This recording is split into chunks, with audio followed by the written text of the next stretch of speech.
அட நில்லுப்பா. நீங்க எங்க போறீங்க மாப்பிள்ள சார்? நீங்க இன்னைக்கு எங்களோட விருந்தாளி. நீங்க செய்ய வேண்டிய வேலை நிறைய பாக்கி இருக்கு. அட வாங்க வாங்க மாப்பிள்ள சார். இந்த காஸ்ட்லி சேர் உங்களுக்காகவே பண்ணுது. இதை சொல்லிக்கொண்டே தீரஜ் சர்வாவுக்கு ஒரு மிக அழகான ஆனால் ஆபத்தான தோற்றமளிக்கும் நாற்காலியில் உட்காரும்படி சைகை செய்தான். ஏ தீரஜ், உனக்கு பைத்தியமா? அவன் இந்த சேர்ல உட்கார முடியாது. இது யாரோட சேர்னு உனக்கு தெரியும்ல? கொஞ்ச நேரம் சும்மா இருடா. எங்க பாசத்துக்குரிய மாப்பிள்ள சாருக்கு இது நாங்க கொடுக்கிற மரியாதை. ஆமா, என்ன இருந்தாலும் இவர் நம்ம ஃப்ரெண்டோட மாப்பிள்ள. அதனால இவருக்கு நம்ம மரியாதை கொடுக்கணும். நிச்சயமா நாங்க பண்ணதான் போறோம், ஏன் இல்ல?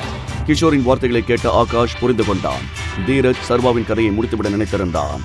இப்ப எல்லாருக்கும் நல்லாவே தெரிஞ்சிடும் இந்த டெலிவரி பாயோட யோக்கியதை என்ன. வாங்க வந்து இந்த காஸ்ட்லியான சேர்ல உட்காருங்க. இது உங்களுக்காகவே பண்ணது தானே. உட்காருங்க உட்காருங்க உட்காருங்க. சர்வா நாற்காலியில் உட்கார்ந்தவுடன் ஒரு பெரிய அலாரம் ஒலிக்க ஆரம்பித்தது.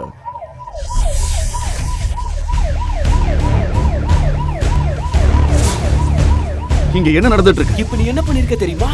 மாஃபியா கிங்கோட சேர்ல உட்கார்ந்திருக்க. நல்லா மாட்டிக்கிட்ட.